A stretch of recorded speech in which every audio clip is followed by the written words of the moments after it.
থেকে মানুষের বুঝবার পারে যে নামটা পাগলা গুন্টি, কিন্তু যেটি আপনার এজেন্ডা, যেটি উদ্দেশ্য, এই উদ্দেশ্যটা খুবই ভালো। যে কেউ পানিতে পড়েছে তারা আমরা হাত দিয়ে টাইনা ধরবো, কেউ বেমার আছে তারা আমরা সহায় করব। তাহলে যেটি আছে ব্যক্তি সোশিয়াল কাম।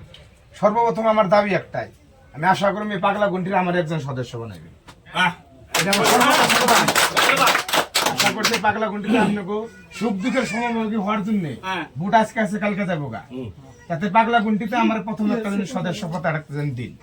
দ্বিতীয়ত আমি আশা করছি যে আমি এনে বইয়ে লক্ষ্য করছি এই পাগলা গুন্টি যেটা গড়, হয়তো হন সময় সংকট, আপনারা সবাই দোয়া করবেন আমার জন্য।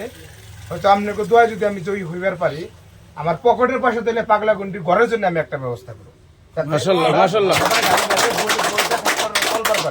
আর সেকেন্ড কথা হইছে, যেটা হয়তো কালপাটের কথা কইছেন, কালকে আমি কই গেছি আমার প্রথম স্কিমের প্রথম কামই আপনাকে পাগলা গুন্টির সাথে অঞ্চলের মানুষের লোকে বইয়া আমি কালপাটের কামটা করবো ইনশাল্লাহ, এটা আমি কথা দিচ্ছি।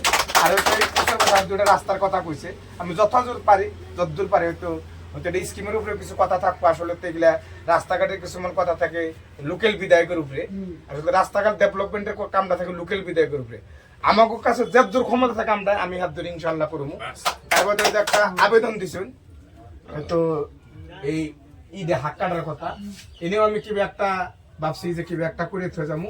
আমি এই হাক কাটার জন্য আপাতত 1000 টাকা দিয়ে গেতেছি, জানি এরিয়াটা বহুত বড়, নির্বাচনের সময় বহুত জায়গায় আমার আর্জি আছে, কিন্তু আপনাগুলোকে আমি সুখ দুঃখে সব টাইমে থাকবো, এটা আমি আপনাদের কথা দিচ্ছি। তার বাদে পাগলা গুন্টির ঘরে যদি সর্বপ্রথম ঢুকছি, এনেও আমি একটা সদস্য যদি আপনারা নিবেন, আমার একটা মনের আশা, এনেও আমি কিভাবে একটা সম্মান করে যাবো।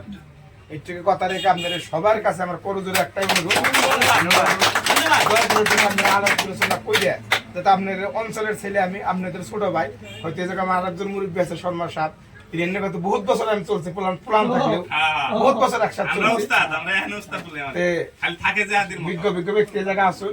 একটাই অনুরোধ করা জোরে যে আমরা যদি সুখ দুঃখে চলা হারি, আমি অঞ্চলের প্লান, আমার বাড়িতে কোন ধরনের গেট নাই, কোন ধরনের বাউন্ডারি নাই, যে সুবিধা সেই সুবিধা যাবেন, দাদুরা জানে আমার বাড়ির উপর দিয়ে রাস্তা, যে সুবিধা সেই সুবিধা যাবেন, আমার দরজা সবসময় খোলা থাকে, ডাক দিবেন সেই সময় পাইবেন আমার, এটাই আমার অনুরোধ। বাকি সবাই দোয়া করবেন।